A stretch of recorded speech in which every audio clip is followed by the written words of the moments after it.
Hello, children of God. Thank you so much for dropping by this video. I've heard it said what you do is you work the 12 steps. And I think that's a misnomer, actually. My understanding is you reflect on the first three, you acknowledge defeat in number one, you either reaffirm or find the willingness to believe in a higher power in step two. In step three, you make a decision. Okay, higher power, you're in charge. Then you do work steps to 4 through 9. I'd say it's more accurate you just do them. This whole idea of working the steps that word just doesn't feel like it's a match to me. And then after that, you live steps 10, 11, and 12 for the rest of your life. Here's what the big book has to say. This is page 85. And again,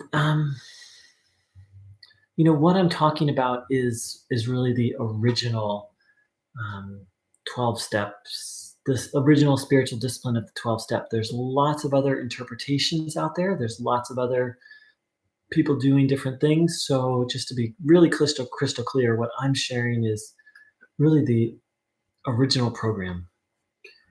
So, page 85. It is easy to let up on the spiritual program of action and rest on our laurels. We're headed for trouble if we do. For alcohol, any addiction, any chronic or real addiction, is a subtle foe. We are not cured of alcoholism. What we really have is a daily reprieve, contingent on maintenance of our spiritual condition.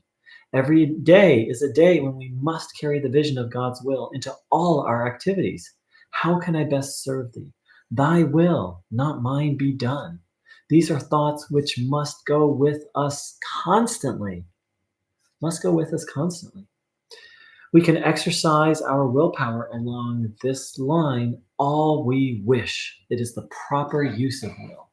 So that's really significant because, at the beginning of this chapter, the early drunks recognized that their entire problem was from misuse of will, and that this program is aligning ourselves with God's will, not just once, but all throughout the day, as it says here.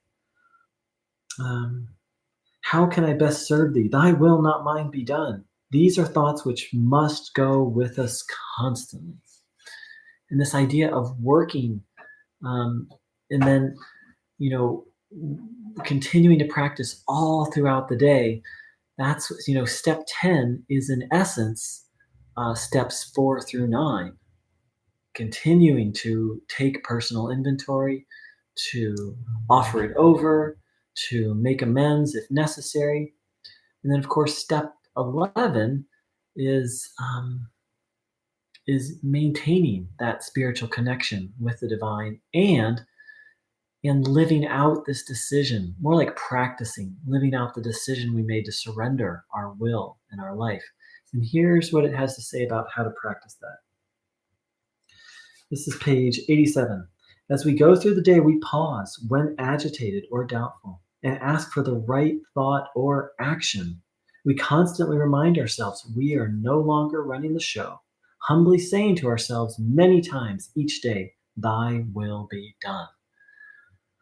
So if we do that many times throughout the day, reminding ourselves, I'm not running the show anymore, thy will be done.